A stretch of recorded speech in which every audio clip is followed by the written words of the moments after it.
Ɛnsɛ sɛ mmaa gya ayaasenhwi de pɛ ahoɔfɛ.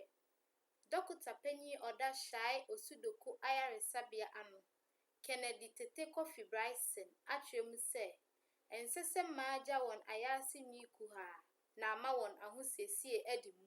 Ɔkyerɛkyerɛ mu sɛ, ɛsɛ sɛ mmaa yi wɔn ayaasenhwi kama ɛberɛ biara. Sɛ ɛhɔ fu boro so a, ɛma mmoawa nketenkete ne due bɛtena nwii no, ɛbɛtumi ama obi anya nkabɔne mpo.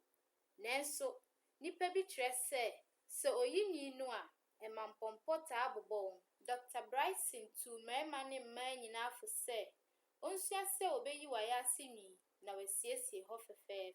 Ɔde kaa ho sɛ, mmarima a wɔma wɔn yerenom gya ayaasenhwi de wɔn reto esan mu. Ɛnsɛ sɛ okunu apɛdeɛ de ɔyere kɔ amanehunu mu. Bio mu nso, Dr. Bryson daa no adi sɛ, ɛsɛ sɛ mmaa fa kwan a ɛyɛ paa so de yi wɔn ayaasenhwi.